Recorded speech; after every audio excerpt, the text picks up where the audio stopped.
Nkwanirizako omulungi ali ku Spark TV nyankubuza nti osibye takansubira nti osibye bulungi nnyo era wiiki yonna okutwalizaamu ekutambulidde bulungi wamu ne weekend akubuzako nze Josenaje the most wanted the international bay nga nze mukyala akyasinza smile ennungi n'amagulu amalungi mu Uganda n'emirwano Spark TV kwoli ne Spark Girlfriends tuba tuguse okuwa emiramwa egikwongerako egikusanyusa ate nga munnange gikuzimba mu ngeri emu oba endala.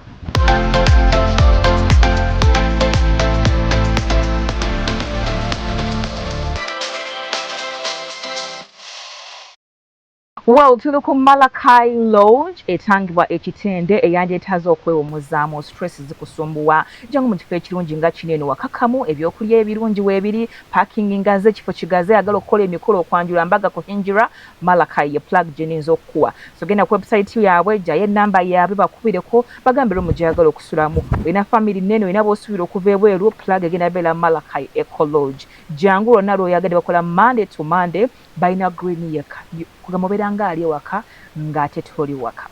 emiramu ejenjole ndyagadde otuteesa naffe ng'oli ogamba ne Spark Girlfriends njagala nnyo nange mbeeyungeko mu ngeri emu bwendala naye nga ndi mu ddiro lyange ogendagana ku social media handles zaffe ezenjere za Spark TV teekayo kuteesa kuba omulamu ogw'enjawulo gwandyagadde tubeere nga twogerako genda ku Instagram, Twitter, Facebook ne TikTok teekayo omulamu ogw'enjawulo oba okuteesa okw'enjawulo kuwandyagale tubeere nga twogerako tugendagenda straight mulama gwaffe gw'onaku nga tunakugendamu omugenyi waffe ali special nandyagadde yabaasika okutubuuzaako ate oluvannyuma effesi gye twamanyira naye ebyeko kyeyogera munnange hello hi tukwanirizaako ku Spark Girlfriend thank you nange nsanyusa okubalaba n'okubeera wano nammwe olunaku lwaleero kirungi buuza ku mulabi wa Spark TV tugende mu maaso omulabi wa Spark TV amanya n'eddoboozi Harriet Nachanzi CEO Hana Events UG ndi mutegesi wa mikolo event planner asinga mu Kampala n'emiriraano akaasina kabadde keetaagisa kuba nze nsinga mukolo kigwa akasembo kolako ogwakabi tukutye nnyo okay you're joking right no I'm not okay kali katukomewo wakoze ku mukolo gwa Baby Gloria katukomewo Rosie buza ku mulabi wa Spark Girlfriends ayo tugende maaso manyi bwe mbeera ku set eriko event planner ngate nange nduubirirwa okufumbirwa maaso awo kwegamba mba super excited Mrs. to be naye temumanja nnyo mikolo naye essaawa yonna Rosie tender the kind of pieces embabuzaako ate mwebale ku tuninga Spark TV esinga erwanirira eddembe ly'omukyalo okulaba ng'ate abakyala ngaffe tuli ku pano yemu okuteesa ku bintu ebitambula mu maaso yes tugenda kuba tutambula ffenna tokwata ku remote kituufu nnyo ekyo nandyagadde omulama gw'olwaliro mwenna naddala maada gwe owa events ng'okola ku nsonga za bufumbo zakwagalana nkwagala nnyo mu nsonga y'olunaku olwaleero omulama gw'olunaku olwaleero buli ku nsonga lwaki ennaku zino eno obwa single mother bweyongedde buli w'okubwa omukono buli w'okubwa eriiso nti munange oyo bamuzaalamu ne bamulekawo oyo yafunidde olubuto ku luggya oyo obufumbo bwagana nga mazemu emyezi 3 nga maze n'omukuba embaga lwaki obwa single mother bweyongedde ngena atandika naawe Miss Hannah basingo mother abali eyo bambi temutukwata bubi zino ze ndowooza zaffe si ekyo lwaki basingo mother bweyongedde it's very unfortunate naye kituufu nti basingo mother bweyongedde waliwo ebintu bingi byenzize ndaba oba byendowooza nze ebiviirako oba single motherhood okubanga bweyongedde mu ggwanga lyaffe ng'emu ku zo ensonga esooka abakyala bagenze bategeera rights zaabwe ng'abakyala edda ndowooza nti abantu abo baali tebamanyi rights zaabwe naye kati omuntu ayingira mu bufumbo n'amanya nti mu bufumbo nina kukola kino na kino na kino kati omusajja bwe babeera nga bali wamu ng'omusajja akola the opposite omukazi agenda standing up for her rights agambe nedda kino sigenda kikkiriza lino ejjogo sigenda dikkiriza kana akamanyiro kasusse nnyo kankyesonyiwe kansigale nzekka however si supporting nnyo bantu kubeera basingle mothers naye bwe kiba kizze aba talina kyakikolera ensonga endala gye ndowooza nze nga nze ereetera abakyala okubeera basingle mothers tulowooza tufunye nnyo empowerment tulina nnyo bano abantu ababeera bagamba you can do it alone with or without a man osobola okiggusa ne tubeera nga tetukyeguya basajja which is not right nze nyina engombe egamba ne mukazi mukozi naye nze nyina engombe egamba what a man can do nange nsobola okikola but wali omusajja byasobola okukola nga bya musajja nga ate gye buva ne gye bukoma ekitonde ekikyala kyetaaga ekitonde ekisajja mu bulamu bwakyo sisobola kubeera na musajja nze nenteekayo balubu naye bw'aba taliiwo nsobola ogikola ki ogiwanika ate n'okunukiribaka naye kati obuzibu bwe tulina abawala ennaku zino tufunye nnyo eyo empowerment ensusse eyitiridde tufunye nnyo influence eyo oba kuva ku social media oba kuva ku bantu abatwetoolodde abagamba nti kubanga okola osobola okubeera wekka osobola okwetuusako buli kimu lwaki obeera weegoba n'omusajja ne tulema okutuula nga abaagalana okwogera mu nsonga zaffe ezitushankalanya oba ezituletedde obuzibu ne tutawa relationship yaffe chance ku working out ne tubeera nga tulowooza nti everything has to work out for your own good wekiba tekikoze for your own good okiveeko before you know it ogenze ovudde mu maka g'omuntu ogenze n'olubuto ogenda kufuuka single mother oba ovuddewo toyagala kuleka abaana bo mabega ogenda kufuuka single mother yet singa obeera okozera opposite musobola okubeerawo ne mutambuza obufumbo bwamu kituufu tweyanziza nnyo Rosie lwaki wa single mother bw'oyongedde ebiro bino lulwe twali twayogerako ku nsonga y'abantu okuva ewaka ng'obudde bukyali so emu ku nsonga ezireetedde abaana bano okubeera basingle mothers titwagala okwekuza nga tetunnatuuka okwewaggula n'ova ewaka n'ogenda ensi n'ogamba ensi kaŋŋendeyo njiriba ebyange kati bw'ogenda okuyiriba ng'ate nawe ne bakuyiriba kati n'oweekomekereza ng'ofuniddeeyo olubuto ate abaana bafuna embuto nga temanya baba alina options nyingi nja kozesa contraceptives nja kozesa abortion munange n'atuuka eyo ne bitakola abaana bajjemu embuto ne zitakola naye nga influence of kuva waka nga bukyali yava ewaka tali sensitize olina kukola kitamanyi nti obaana abantu kale oba oli awo osobola obbeera n'omuntu n'otafuna lubuto abaana abamu batya nnyo okufuna akawuka akaleeta siriimu naye ng'ate okusinga embuto kati omwana n'ava ewaka nga alina influence eyo kaŋŋende ennyumirwa ensi kola ebiti nfune kino nfune kiri naye kanga ng'afunye olubuto ate nalabako omukozi yali atunda emmere n'agamba yafunye olubuto yalutegedde lulina emyezi 3 abaana tewali sensitized olubuto luwulikika lutya abaana bamanyira nti nawala ebintu byange nze olumu mbuuka emyezi tamanyi na signs za lubuto ziri zitya kati kubanga yamalira nti olumu abuukamu ebiri emeka n'alufuna n'atamanya nti nafunye olubuto n'abyana n'akomekeza nga lwa myezi 3 kati agenda ogamba kakande namugamba ezaffe tebazijjaamu k'olugjamu owedde komekereza nga yeetiisa olubuto oba n'amugamba sikuwa zijjamu lubuto olubuto lw'emyezi 3 kati ng'alina okugenda muki mu ddwaliro baluggyemu talina ssente yava waabwe talina plan kiddako agamba waayi kandukuume ndowoozamu oddujjamu ate sinafuna ssente naye omanyi n'abeera n'olubuto olwo waliwo n'abatira okufa nga ligenza okugyamu olubuto kati omusajja akugambye ewaffe tetuzaala omanyi balina eyo eŋŋombo naddala abatayagala kutakinga up responsibility ffe ewaffe tetuzaala gwamanyi n'olubuto lwo kati omwana n'abeera stark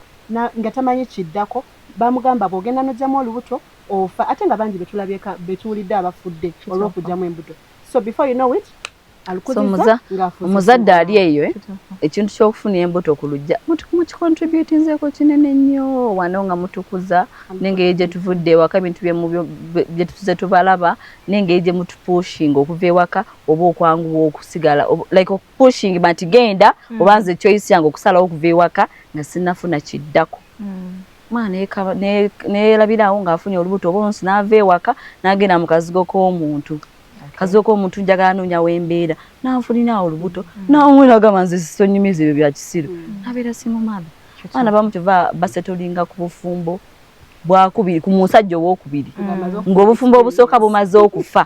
era abaana ba single mothers bangi ate mu family batuuka ne batuula kubanga wano aba yayiga so singa omuzadde aba yakimukulizaamu wano eno tasobola kukola eno nsobi esoose well nze nzimu ku points ze nina ku nsonga lwaki ennaku zino obwa single mother bweyongedde abantu bali mu bufumbo naye ng'ate n'obwenzi bagenda maaso okubukola kera ku makya n'ogamba nti oyagala kuwasa nze gyeze mbere mukyalawo then setolinga nange si byakugamba noobeere nange nga ndi mukyalawo kyokka ate nga bw'okyayagala abaana b'abandi ewalala ebbali bw'oli mu kufuula ba single mother kubanga gweddu atuuka olina mukyalawo akuweesa ekitiibwa so abaana b'abandi abalala bali eyo bazalamu buzaazi nga bwebalekawo then n'abantu abalala balina options nyingi ng'agamba nti ono bw'aba nnyiziza nga nva mu buno obufumo nga ngena gundi naye ankwana ne gundi ankwana ne gundi ankwana okitegeera so omuntu okubeera ng'omanyi mbuno ono naye mba njawukanye naye kagimu ngena genda nfune John ngena genda nfune Geoffrey ngena genda nfune gundi because inbox yejjudde okitegeera so options olina nyingi just in case ono agaanye ogenda funa omuntu omulala so toyina bwogamba nno ogenda kuva n'omusajja gw'ozaddemu omwana bibeere byangu gy'olaga oli bw'anaakusanga ng'olina omwana alinza okukaluubirizibwa okutwala n'omwana wo olwo omaze okufuuka single mother mu butagenderedde okuba ng'olowooza nti olina options nnyingi nnyo olese omuntu yandibadde omwami wo taata w'omwana wo naye weesugulidde ku bantu abalala bakulaga mbu nno ne bo weebali ku lulwo naye ng'oluusi ayagala kugenza omuntu tayagala mpeekera ya mwana gwe ogenda kwezaako ekintu ekyakindoozi ekyongedde bwa single mother abakazi abamu tebayagala kukola buvunaanyizibwa bwabwe abasajja abamu sibagumiikiriza ku level yakuba toyagala kufumba toyagala kwoza tolina kyoyagala kukola mu maka bosi bonaogaana okukola emirimu emituufu mu maka ga bbaawo bagenda kuleko bafune omuntu omulala naye nga contributinga ku nsonga ate najja kwoza kyokka ensi yetoloredde ku kwoza nokola emirimu gy'obufumbo yes Anton agambye oba wajja kukola ki that is not a wrong ku byo kyekimu yes wabeera tobikoze kitegeeza omwami agenda kubeera first okugenda wabweru abakyala tusuuliridde nnyo obuvunaanyizibwa bwaffe ng'abakyala nga tuwoza olwokubanga tukola ki ne weerabira nti byonna omala n'obikola naye biggweera waka you have to go back home and be a wife but also n'omusajja he has to be a man bw'atabeere musajja ewaka n'akola duties ze ng'omusajja bw'alina okukola tasobola kubanga omukyala yasasula rent yalabirira abaana yasasula school fees n'olowooza era tebakukola kati obuzibu bwensanga mu kintu ekyo nti abakazi wemukyataakinga nti wajja kukola ki nti omukazi tuli mu era nga ffenna tuve waka ne tugenda ne tukola obuzibu bwensanze ku basajja b'ennaku zino eno nti n'omukozi yandikuyambeko ewaka tamwagala nze saagala omukozi alabirira wange olina okwoza ebintu oyoze awonaze abaana okomewo ofumbe ate sikusooka ewaka nsanga emmere yaboobedde kati kimala eno abasajja batufudde nnyo olumu ba single mothers nti okay oyagala mbikole you've contributed a lot kati oyagala mbikole naye ate nange nyingira bbiri z'oyingira lwaki temukyusaamu nammwe nga yo tumanyi nti zaffe kukwera waka nze kale kansasule omukozi abikola nze muze nkola nzijjako abiri agasasula housemaid wewaka naye nawe ngesijja kwoza bintu ndera abaana okomewo nga nkooye nkunya obutundu ja housework n'emirimu gy'omu kisenge abakyala abamu bamanyi okugamba nti nze saagala nze nkooye wiiki ku wiiki nze nkooye kati mulimu abasajja abamu nga bo bagamba nti gwakowa buli kiseera lwaki ate sikuta nenyana nenfuna omuntu omulala agenda okusobola okumalala now you're becoming a single mother because ekyakuleeta mu bufumbo yo ng'omwami agamba nti wajja mu bufumbo wano eno obeere nga tuggusa ensonga z'amaka obwe bufumbo meanwhile okusinziira ku basajja ekyo kyonna ebyo byonna kyebiviirako okubeerawo is lack of communication in a relationship. Bwe mbeera nga temucommunicatinga mu relationship bulungi because when that's okay I should be able to communicate to my partner that I'm not able to understand and my partner should be in position to understand naye tekineera kubeera kya buli lunaku nti siri okay siri that is what definitely naye oba togirina that is what will click in the mind of a guy yes but also bwe mbeera ngenda kuleeta omukozi ewaka koleme komawo waka omusangi ng'ali awo atudde ate abakyala abamu nawulirako mbu babaleeta mu ntandikwa abakazi nga be babasasula naye gye biggweera nga omukazi takyayagala kusasula mukozi ng'era omusajja yakola ki yamusasula kati omusajja n'amanya yasasula ayoza engoye afumba kati omulimu kati ekyo kikyamu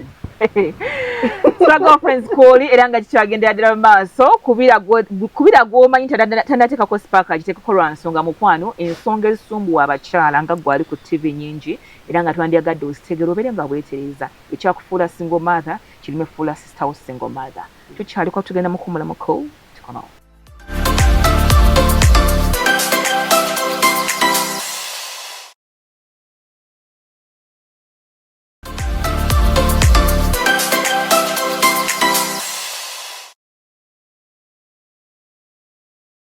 nkukulisaayo nnyo mukuumulako omulungi ali ku Spark TV era omulungi ali ku Spark Girlfriends ekyokola kyamaanyi nnyo nyo ddala tuli ku Malakai Ecolodge esangibwa ekitende ekifo ekirungi w'olinza okuwummulira wetubeera every single Sunday wetugende mukuumulako nga mbuuzizza abalungi beena ku pano yaffe olunaku olwaleero nti lwaki obwa single mother bweyongedde ebiro bino eno era nga natandika ne point yange endala egamba nti maybe ensonga nze zendowooza ezireetedde obwa single mother okweyongera ennaku zino eno ensonga ya group influence tyo ezendi mbufumbe w'omwami wange butambulira ddala bulungi nnyo tuzadde abaana baffe babiri naye omukwano gwenda bamuyita Rose ava mu bbaala tava ku nnyonyi ayenjera wano na wali lwenfunye obutakanya n'omwami wange ewano I don't know who put there the name ngenda kujja mugamba ne Rose negundi nga mpisa bubi namune twakozemu bwetu ate kyakolayo ki nze Jozenze musajja tantegeera so ejo emikwano bwegityo basobola okusindiikiriza okuva mu bufumbo ng'akuwaza ente tugenda tambula bulungi novaayo nga tagenda kuwesa tagenda kunywesa wabula agenda kuga bijja kukola kikoyina abaana nakulaga single mother 100% naye neweerabira mbuno yeyeye nawe muli bantu babiri banjawulo oyagala kubisana n'omuntu atanazaalako gw'oli wanzaalo bbiri ogenda siraana emirundi ebiri n'ekirala nze kyendowooza emikwano gino mizibu nnyo balina hidden agenda zaabwe ze batatulaga ze batatubuulira omanyi Katonda yatukweka emitima okimanyi nti osobola okubeera tovala nze sinyumya nnyo ebintu bya relationship yange kubanga omusajja wo bw'omuwana ennyo eri abalala batandika okufunamu akantu abakazi naturally abamu si bonna abamu baliwe bato kati n'abeera ng'agamba lwaki Hana yali mu bufumbo obuteredde lwaki Rose yali ew'omusajja amukolera kino n'amukolera kino n'amukolera kino buli w'obeera onyumya ebintu byeno nga batandika okupiikingamu ebirala kati Rose n'ogambako maana mwe nkubuulire leero kiri okolayo ki before you know it ovudde w'omusajja ogenda okulaba omusajja gye wavudde ate omuntu gwe wali oyita mukwano gwo ali mu kukuta nani n'omusajja gwe waleka so emikwano tumindinge about emikwano ennaku zino abaana bettidde ku TikTok okwo bannaye abaana abasajja nga babayisizaamu awo ebiseera ebyamangu obutaterera ku mikwano gy'abannammwe leero bw'ova eri budde eri tuyinza kikolera but friends bambi abawala tweddeko nekitegeeza ko tulina okulekeraawo okwenyumya mu mikwano gyaffe because omuntu gw'onyumiza ensuubi z'omwami oyo agenda kujja azitereeze nga tegwagambye oveeyo 100%. si buli omu nsobola okuba ne Rose nga nyina byenjogera ne Rose Jose nga nyina byenjogera naye nga banjawulo because entegera ya Rose si yeyani neya Jose tuwenge emikwano gyaffe gino nagyo tugitegeere bulungi olina ensonga gye wayogeddeko Jose ey'abazadde bazadde ba anko bafaabo abali mu bufumbo omanyi abawali ennaku zino balina engombe egamba ba married men abo be bali responsible be already okirabyeko otegeera nti afaayo ku baana be abatwala ku ssomero akola buli kimu so you would love ozaalira omusajja already omuki omufumbo gwetegeddeko nti afaayo better the devil you know than an angel you do not know about naye abawala ne beerabira nti omwami oyo alina omukyala gwatali ready kuleka nti wadde akwagaddeko ebbali era agenda kukuzaalamu you will never be the official wife kitegeeza ogenda beera wabbali omukazi w'owaka lwali kutegeera eno bigenda kucyankalana definitely before you know it gwe wali olowooza nti afaayo atwala abaana ku ssomero abalabirira olw'okuba ze ensonga ezamukwagaza n'akusuula mu nnyumba n'akusasulira omwaka mulamba n'akuleka after 1 year kyekiddako before you know it ng'ofuuse single mother abawala abaana ab'obuwala twebeereremu bw'oba okyasobola nga tonnaba kugenda nnyo funa omusajja owuwo tuleme okwesiba ennyo ku basajja abafumbo ge mazima anti kati abasajja bafumba abo ebirungi ebibaliko bakole batamada bave ku basajja abalaye ba Spark TV kati baketitwa batiddewe tuwamanyi janzije omusajja mufumbo tambuza jemba tambuza nina emirembe gyange lwayagadde lwajja ogenda ku flights akuwa ssente kakati by the way wotaali Jose yangamba apartment etandika mitwalo 8. That's true. Ezamwe musula muzamme. Kadde majina afuna yandi. Anti mbasula mu nyumba ya mitwalo 4 mbaloza naye apartment okubanga anti kafula. Yeteba apartment nedda mu kwa. Nyumba ezo jeziri naye kankireko. Apartment ze tuyita apartment. Kichogere mama. Era lero netegeda katudde ku point. So, oba single mother bukyeyongera singa tunaba tetukoze be tulina kukola fengafe. Olaba ne kiri kyenagambyeko ekya rights zaffe ng'abakyala okutegera rights zaffe naye ate abamu bazijolonga wadde ozitegedde tekitegeeza nti olina kufuuka kiwakiwajji nti gwagenda okubeera head of the home tulemereddwa okutegeera nti abasajja be bakulu ewaka buli lw'onoogenda mu bufumbo n'otegeera nti omusajja wo oba alina ssente oba talina ssente he's the head of the family. Ekyo Katonda yakiteekawo. Naye mba ndi mulungi nga n'ekikolo ky'ebbina. Mukwano, he's the head. Ne waba avuga boda, ng'oli nga bw'ofaanana. Bw'oba okkiriza omusajja yakutwala ewuwe, mukkiriza akuliidinga. Do not get married to a man gw'otasobola kukkiriza kuliidinga. Actually bagamba nti omusajja alina gw'otwala okuba mwami wo, olina omulabira mu kitu kya kitaawo. What is I'm respecting anga kitaawo, then don't take him on. Baba ina ye baba kola taata omulungi aweebwa ekitiibwa era ni omusajja omulungi aweebwa ekitiibwa sobeera ng'oli musajja alina by'okozera ogenda okukesa nga mukazi otakyakuwa kitiibwa oba akujolonga tolabira wakati olina kyokola ani agenda okukulisaayo todda na kavera onywa mwenge ani agenda okukwagala no muli mwana emiggo nga yakyakola kunywa walagi ku makya mutuntu n'olweggulo kyokka ate nga mulina okulya mulina okubeerawo ye nga omulimu gwakola gumu gwa kunywa mwenge n'aleekaana ekyalo twogera oyogedde ku ekyo ekintu ekyabazadde nenzijukira ku pointi yange eya lwaki abantu baneeno baana bafuuka ba single mothers waliwo kintu kyetubuuza amaaso kye bayita generational curses. Omuntu abeeraawo maama we yali single mother yafumbirwa kuno na kuli kati n'ojja naawe mu butamanyaabo n'okyambala ekisinga okubeera ekibi n'otarealizinga lwaki olabira awo kugezaako awo nawalinga naawe era bakuzadde mu buzaazi ne bagenda so omulabi was active yali eyo tululamu akatambi kammwe emabega bajajja bange bamaama bange bali batya bw'okizuula amavivi ku ttaka muganda wange saba muganda wange siiba like pray like never before 18 tuba nange influences amamangi era bw'ogenda n'otunulamu nga weebuuza naye nze nga nalabanga anti blaminga maama wo naye maama kyokka n'atuzaalamu ono n'atuzaalamu oli tutula ne tubageya before you know it nga nawe kikwambadde but mama bazadde baffe nga baazalibwa ku mulembe oba oli awo ogutali guno ogwaffe okusalawo kwabwe kwabanga kutono engagement yaabwe n'abantu be balina okufumbirwa kwabanga kutono embeera ez'abafumbizanga zaabanga nnyingi ffe Katonda n'atuwa omukisa nti oyimirirawo nga ggwe ttendo n'ogamba njagala omusajja bw'ati ng'ali bw'ati ne bw'ati olina ne choice okulondako ono nedda n'obeera single mother. We have generational curses ngera banange tulina okwesabira tusabire n'abaana baffe to breaking those chains. Kituufu yes Rozo okwongerezaako ku point eyo ekyo kyogamba nno mulimu ebitibwa maama wo teyafumbirwa jjajja wo teyafumbirwa naye kirinza okwambala ebiseera bisinga mungu ne waba akusaasire n'akuwa omwami kulwokubanga wakula na single mother bw'ogenda n'oloopera maama wo omusimanga mami gwe yakoze ate maama oyo agenda osimwane wamme wagazi nze nga nabakuza nga sirina musajja akumanyira atya kugamba maama wo mwenyini yandi kugaye muno muneebeeraayo bibaawo lwansonga naye yasobola obbakuza nga talina musajja tayagala naawe obere mu bufumbo amanyi kisoboka amwana wange yakoze ki yakukubye wamme wagazi nagambe ekisaano kyo saakigaba komawe waka nakanja awo nyine tugenda okutandikira nga tugendeko mukuumulamuko tukomawo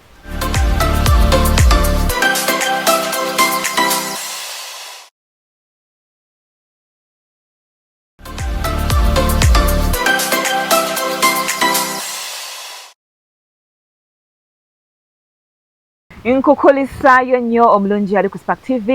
kyokola kyammanyi nnyo okubanga otwekumiddeko ku Spark Girlfriends era njagala nyongere okujikiza nti yanyagadde okweyunga ku mulamwa gwaffe gw'olunaku olwaleero ogendagenda ku social media handles zaffe ez'enjawulo teekayo okuteesaako oba omulamwa ogw'enjawulo gwandiyagala tubire nga twogerako Sunday eddako njagala nkujikiza nti tuli ku Malakai Ecolodge esangibwa Kitende yandiyagadde okujja okuwummulirako wano eno mu kifo ekirungi ekikakamu gwe niye kagolaba genda ku website yaabwe esanga enamba yaabwe kola reservation zo balina ekifo ekirungi ekifo ekigazi parking engazi wajjawo emikolo ebisulo ebirungi ebyokulya n'ebyokunywa ebirungi wano wendi neesunga kulya lwansonga akawoowo k'emmere kandi bulala otegeredde mu kuwummulako omulungi ali ku Spark Girlfriends nga tuli ku nsonga za lwaki ennaku zino single mother bweyongedde ngenda kutandika nawe Hana obadde olina kyokyayagala okuŋŋamba ku nsonga ezo waliwo ensonga ekitera obbuusa amaaso engeri abazadde gye batukuzaamu ewaka abaana abawala nazzikuno babawanya attention ne babafaako ne bababuulirira olina okukola bwoti naddala ne baba bagenda mu bufumbo kino kiri naye ne tufunayo ne bana abasajja bamamis boy omwana omulenzi ne maama we bali bati so bawonyaawo ne batuuka ekiseera nga ne bwe bakula buli kimu kyagenda okukola mu bulamu bwe asooka kwebuuza ku maama we tuli tugamba tukole bati olowooza kyokola naye nga wawasa olina omuki omukazi kati ogenda biba affecting eno mukulu nti omukyala ewaka Rose ne bwe yandibadde gwe tewandibadde comfortable kubeera na musajja nga buli kimu agenda kibuuza maama we tuzimbe tugule ettaka tukole embaga tukole kino like tuli eki leero omanye omukazi teyafumbye omanye like buli kimu ng'akiteekayo ebyo ebintu biviirako omukazi okwenyiwa n'ayogerako naawe bw'oba toli musajja abawuliriza ali agenda okwadjustinga bifaino oti nga muvuddemu oluyombo ogenda okukakana ng'omukazi agamba naye nsaaki nekisajjasajja kino ate bannange babuulira omwana omuwala bambi wajja wenna nga weetegese mu bufumbo omusajja takola bw'ati omusajja bamufumbira omusajja alina okunaaba otuzi otubuguma omusajja ali bw'ati byonna n'ogezaako bikola naye ng'omusajja gw'obikolera mamis boy ekyo kintu abazadde tukifeeko nnyo n'abo abaana abakuliddwa ba single mothers embeera ze bayisaamu abawala era zibeera ezo abeera kulaga nti kati nze maama waffe nga yatukuza bwe lwaki tosobola bwe mba nkulese gwe tokwenda kuza abaana bange ekifaananyi kyaffe kye tukuliramu ewaka and something to the girls bw'abanga omuwala yakulira wa maama ali single engeri gy'ajja okuhandolingamu marriage eyinza okuba different though waliyo abantu abagamba nti kiri kye nalaba maama wange sirikikoleewa sirikyagala sikyegomba tekiri ntuukako there are also those people naye waliyo ne bali eri abalimu eri kati bali kukikwate so abazadde mulimu gwammwe okukola ekitundu kyo ng'omuzadde muraisinga abaana nga mubaraisingira nsi temubeekulizanga mmwe kubanga bw'anakula agenda kumala agende out there bw'anaasanga banne abalala agenda kubayisa Rosie olinayo point etalekeka ku nsonga eyo nga tunagenda ku kirala nze neesimye nti nze omwali atakkiriza mu divorce nti Katonda kyagasse teri ali kyawukanya muganda wange hana nedda kati wulira hana event nkugamba ebigambo bino nga ndi ku mpewo za Spark TV oteekwa okutegeka omukolo gwange ate notes si wala nnyo guno mwaka gwennyini so engeri gye bagambamu nti it is okay to divorce abantu bagarantees no divorce than anything else it is okay nti yakoze kino divorce nje tusayininge kitufudde abantu bangi basingle mothers nti edda omulembe abantu bagona bakulyako bazadde baffe nga omuntu okulya nti gundi yawukanye ng'oyinza n'ofuna issues mu maka omusajja alina abakazi aba ne babateeka mu nnyumba y'emu oli n'ayita wano oli n'ayita eri ne mwekyo gye nga baga nedda omusajja mubeere muti nga muntu muganda wo azi kusiba manyi be banzala nede ekyo kiba kinene so okuses eno gundi sensation edi ku gundi ku divorce nti it is okay bananga ate biki etufudde ba single mothers nti kikkirizibwa fe okwawukana jange waffe mu kkanisa affe bw'ogamba nti ntutte mwami oba mwogere waffe ogaa tutte mwami gundi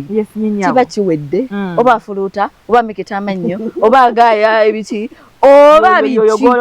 wamutwala kyesinaba kutegera njagala kibuuza musumba wange nyate ino ate abayendera kibalina kubuuza embeera zino zendabyeko abantu abamu n'agenda eyo n'afunayo obulwadde era buba bubi bwakuteekenga ini bulungi ne mu bubi nga yayenze yanakuleetera obulwadde mukama ali mu kulaba mu bubi ose musonyiye mba musonyiwa n'obeera ne mumira eddagala no obubi itizoke njagala kubuuza obubi obw'obulwadde anti kyekyo mwami gundi mbadde nkusaba tujja kwekuuma ebyo by'obubi obutuuka mukama bitusaasire naye nga bannange mulekerawo okusensitizinga abantu ku divorce omwana mugambe ogenze it is a journey of no return whether what or what bwe kyetwazula eba kifalaasire nnyo abantu batuuse n'okwettira mu bufumbo kati ekyo kyo kirala Jose naye okimanyi Jose nti nebintu ebimu omuntu bwakugamba ova eno nga bakugambye oteekwa okudda bwe bigaana divorce esobo era babagamba bwe bigaana divorce it is okay bwe bigaana biti kati omuntu ng'alina ekyo takkiriza kugezaako njagala obagamba nti twali twogera nti lwaki romance efa after relationship nti abantu wano bagamba nti kiteekinze ini kiwedde ndi mukyala gundi wanene agamba kiwedde ndi mukyala gundi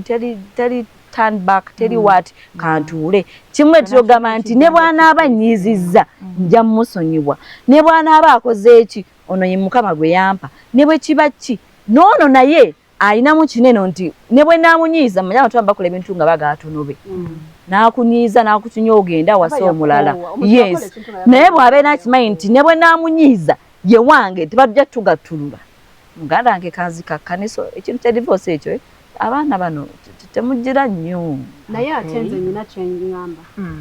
wadde tuli mu bufumbo twagala obufumbo because omuntu agenda okufumbirwa honestly nze mu ndowooza yange aba ayagala kufumbirwa nze nkoze ku bagole bangi naye mbagamba nnyo mu process y'okukola emikolo gino tusabe nammwe nga kapo mwesabire you people stand aranisa obufumbo obutukuvu nnyo kubanga tulabyeko abantu nga babadde bonna for a very long time nga bali okay ne bawasa obufumbo obutukuvu ne baawukana mu mwezi gumu mu myezi ebiri mu mwaka gumu waliwo ne gwe nalaba teyasulawo kwolwo olunaku lw'embaga omukazi yayita mu buyisi kyokka ku lunaku lw'embaga lwennyini so a lot happens ne sitaani tatudde kuba tayagala bufumbo obutukuvu so in the process rose bw'olaba ofunye omusajja nakugamba ngenda bwe ndiba nfunye gambe taliiwo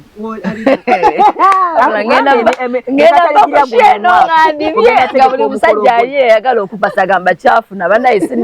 bagundize njogeramu byawe ofunye omusajja nakugamba tugenda kukola emikolo damame temusalawo kola emikolo mutandika okusaba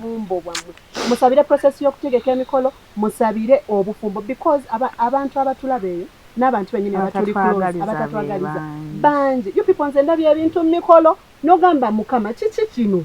but because also me am a prayerful girl era abaclanti bange mbagamba bwe nkufuna ntandikirawo okusabira omukolo gwo because I know I stand in your gap simanyi oba gwosaba oba tosaba nze kuba nze ngenda okukolera nange nyina okubeera safe kubanga waliwo ebijjanga nange ninkimi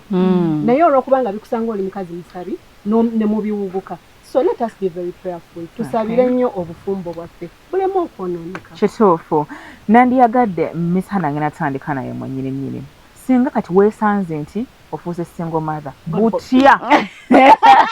ali ku Spark TV mu kaseera kano eno eyesanga mu bwa single mother oba alowooza nti agenda mu bwa single mother butya bw'olinza okuvuunuka embeera eyo mulimu abantu gagamba nti wano wannennyi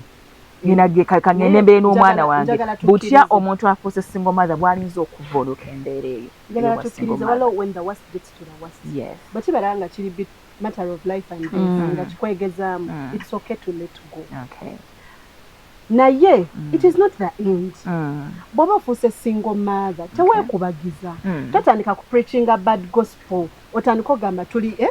twekoleremu ne ka group k'aba single mothers twetwaleko wano nedda it's not okay to be a single ne ku TikTok beteekako single mothers association I know balina bye bayiseemu maybe ebibaleetedde okubeera bwe batyo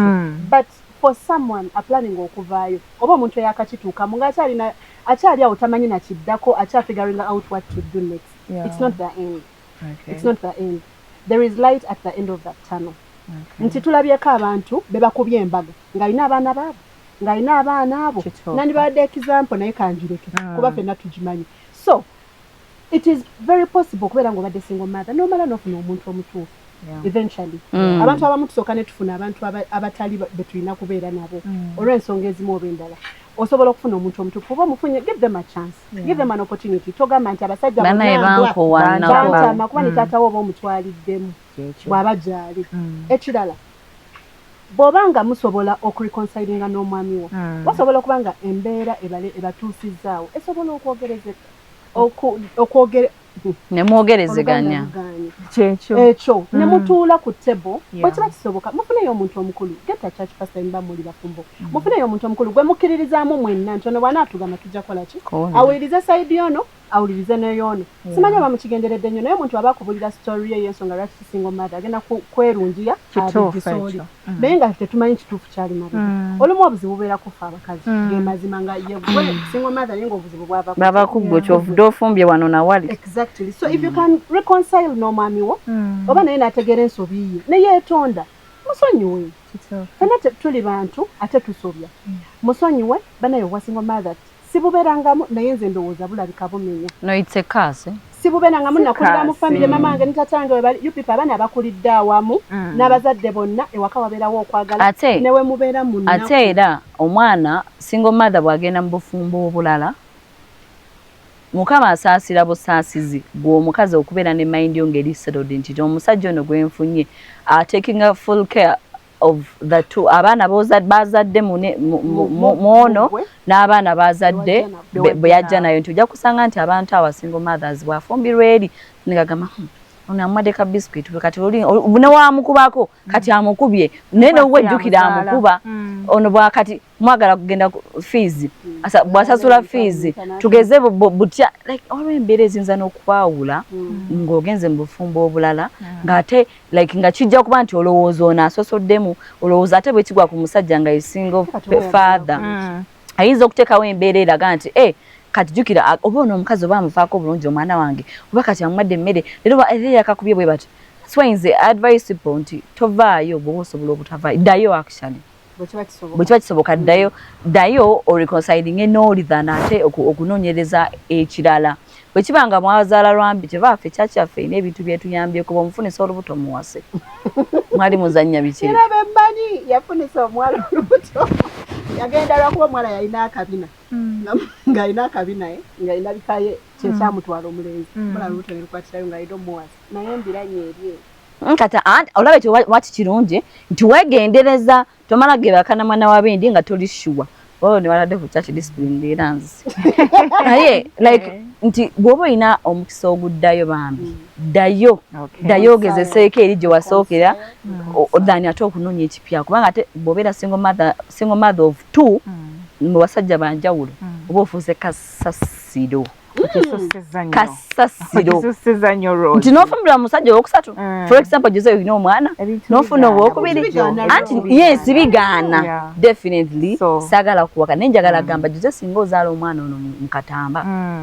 ne bigaana n'ofuna lukyamuzi ne bigaana ono owokusatu kiba kisa kya Katonda nno biyinza okuba nga munnange mbeera ze za mbi naye olwokuba kiba oli single mother akikwata akingako olaba n'oli yakulema nange biki olaba n'oli biki nobeera neno single mother kati okufuna oli tukiseera nga sometimes oyinza okubanga nti oliko ekyo ne kiba nga kikutambulirako naye nga toli muntu mubi definitely nze nno niyinza okuba ensonga yange eri nti weesanze kati oli single mother tokyasaana kuddala taata w'abaana bo how about n'otula mu nsobi oba mu mbeera ezakusindikiza okuba nti omwami wayawukana naye bw'oba olina ensobi ze ziwakola ng'omuntu nga ze zaakuteeka mu situation bw'ofuna omwami omulala tereeza baakugoba lwa bukyafu beera mukyala muyonjo wali tokola mirimu then gikole ekisenge nga gwe omuntu wali ogamba nti eyo ndi mulwadde wiiki namba toyagala kuba musajja kaliipa then weebeeremu ekyakulemesa obufumbo bwasooka ng'ekikajjo kya kizibu ogamba simanga nsimanga ogenda kunkaddiya nsimama amabeere gange nze omubiri gwange ojja kunkulusanya bwaki olina kugamba nti nze nkutadde lwa nsonga toyagala kukola mirimu gyakuleeta maka gange abasajja ebiseera ebisinga bo kibatwala ng'obufumbo kisenge so gwagamba busimanga oli munafu mu nsonga z'ekisenge ekyo ekyakulemya weetereeze ogamba toyagala kufumba bwe kibanga kyekipuma tunula byonna ebyaleetwa obuzibu okulemesa obufumbo bwavaamu bwoddamu okubufuna byoba otereeza kubanga bw'onoolema okukyusa eyo yoyagenda otambula amalya kumalya oba woono dda woono okitegeera obudde butukute njagala hana ompe submission yo esembayo briefly ku nsonga ezo biki omuntu byayinza okukola ngwedde amaze okwesanga mu single mother n'abeera ng'abeeramu yeddeko embeera ze akyuseemu waba yalina ekizibu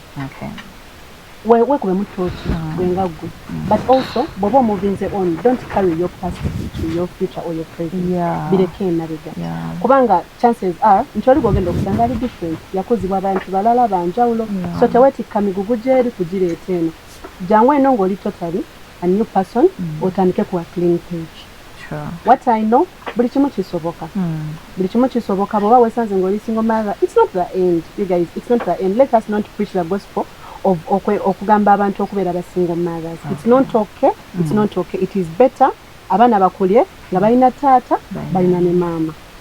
Rosie akasembayo nze nja kuinsistinga nnyo ku kintu ky'okusaba n'okwezuula nga ggwe omuntu n'okusabira ennyo bwe kiba kale nga kyali kikutuuseeko saba nnyo waakirijjo dda otereereyo emirembe saba nnyo sabire oyinza okuba nga amaanyi agakufudde single mother si maanyi go nga gasukka okuba nti it is your will ng'olina forces ezikusika okubeera single mother ate jjukira n'abaganda abo batunuulidde ggwe so oyinza okuba nga ate gwe bw'okibreakinga muganda wajja kugamba munange nno tendo yamala n'afumbirwa munange nno tebya single mother tebikyaliwo so bazadde banene abafuuka ba single mother balina obulamu obwabwe nawe olina obulamu obwobwo okumuvinga bwagamba vaayo eyo yalemererwa eri kati gwe ate naye tojja kutambulira mu bigere bya mama olw'okuba yalemererwa waliwo ojja okukula mama wo nga nabyo yali akugamba ng'okyali mwana muto nti banange omusajja nze wamwe wagazi okomanga we wamwe smart mukombanga endagala ye bwe atazikomba yafumba so mukwano gwange beerayo manya ati kati there is you era be bakugeya nga ovuddeyo bazadde baffe abatuwaga nti vaayo naye bw'ovaayo era akugeya so mukwano wange pray as much as you can bwekibanga wakirabako ki breaking it out Katonda ajja kusaasira we restart again. Kitufunza kyeninza okugamba single mother already ali eyo oba ofumba emirundi emeka naye nga bwe kiba kitegeeza obadde mu bufumbo obwenjawulo kitegeeza obwagala naye waliwo ebikyagaanye eyo si kaasi teweevuma tosoberwa tolowooza nti oliko ekikulimo kale ekibajja ekite kiri mu ntegereyo mu maanyi go just ekyo kikutambulako naye gwe ng'omuntu olyoke wezeemu amaanyi wezeemu esiri weetereze ng'omuntu n'ekirala bw'oba okuza omwana wo ng'oli single mother tomukuza ng'omulaga mbuno ate eri genda endala mbi mukuze ng'omulaga nti ye asobola ogenda mu bufumbo gwe ate asobola okubeera na mwami ye ajja asobola okubeera n'omwami nkesi nga ze naakulopera ensonga ezitambudde bulungi mulage nti gweosobola okubeerayo nze wano saakola bulungi ate kati gwe nokola bulungi osobola okufumba kigenda n'okubasajja bw'oba mama wo ye yakuza nga tewaaliwo taata tobeera muntu agamba mbu simange sinatuukiriza buvunaanyizibwa bwange lwa nsonga mama wange asobola okunkuza gwe beera taata mu bulamu bw'omukyala gw'ogenda okuwasa olwo osobola okuteekawo enjawulo agala okuteesa ku mulama gwaffe ogw'olunaku olwaleero ogenda ku social media handle zaffe ez'enjawulo kuri TikTok, Instagram ne Twitter teekayo kuteesaako bwetugambe ku nsonga eba single mother okubanga bayongedde mulembe guno eno ogyogerako ki ate gwalina omulamu ogw'enjawulo gwendegadde tuyogereko Sandija guteekeyo tujja batukubaganyako ebirowoozo obeerewo ng'ofunamu ate nga naffe tufunamu makeup wange Sabira Beats asangibwa ku Namaganda Plaza ali ku level bishop number 230 tumunoonyeko abadde ng'akyusa mu ndabikayo ey'omukolo gwo tuli ku Malakai Ecology esangibwa Kitende eyandyagadde okujja okunyumirwamu okwewomozaamu emmere ennungi ebyokunywa ebirungi balina ebbaala balina ebisulo ebirungi parking ennene ayagala okukola akabaga kyekifo ekituufu w'olina okujja nandyagadde Madam Hannah atusiibule nga batugamba business ye just in case olina omukolo gw'oyagala okutegeka omukyala omuwidde asegeka ebigambo bye mu butuufu oyinza omuloonya kuno omwaka ssente lwakinedda okay abali eyo nga muteekateeka kufumbirwa bakuproposingidde oba gwe yaproposinze mwamaze okukyala kyona kye muliko Hannah Events UG is the best event planning company ntera nnyo ogamba abantu nti oba planning omukolo mu biseera bino mu generation eyo gye tulimu nga tolina event planner you are a lover of stress. Wow. Kubanga kati wano wetutuuse abantu tebakyayagala stress tebakyayagala simanya kugenda eno ddeeri kola bwoti simanya nyina committee simanya wa committee yakoze nedda get an event planner get a neutral person alina passion ku kyakola agenda okunoonyeza aba service provider abalungi abagaininge akole within your budget naye ate ofuna ekintu ekirungi amanaging omukolo gwo nga talina side gyakoze ki gyeyekubidde. Hannah Events is the company mututuukirire bannange ku social media zonna kwetulina lifting gyetuli. Okay. Omukyalo oyo gw'owulidde ayogera yakategeka omukolo ogwakago ogw'omulungi Baby Gloria so tunula mu waaka we obeera ng'omuwa emirimu Rosie kati olina okusevingako nti Hannah Events yakola omukolo gwa Rose yes genda okakyuse oba agenda okukola ate bagenda gwogerako muganda wange Rosette Ndo the Queen of Peace njogera okubajjukiza nti mukwano emirembe kintu kikulu nimuba ogenda kukola omukolo ebisinga okutuleetera divorce okubeera abasingle mothers stress obeera peaceful person okitegeera njagala okutegeeza nti omwami yakoze kaviri kange simanyi bbanga lye nakakabisaayo okyusaako obukyusa nenka sprayinga nekaba nga kalitsalatibu Hannah Events nga bategeka omukolo gwo kyamuheyaza agenda ku styling enviiri ate olabika eddala bulungi asangibwa ku Plaza oba osobola okubirako ku 0700375965 omulungi SC Fashions on My Beautiful Dress asangibwawo Kasubi alina obugoye obwakabi obuli patish body yeri etya osobola omusangaawo ku 070622 Rose Skin Clinic is the plug ayagala okulabika obulungi si omba mu kizimbe mukama bakunda tubaagala nnyo tukwatagane same time next Sunday. Bye.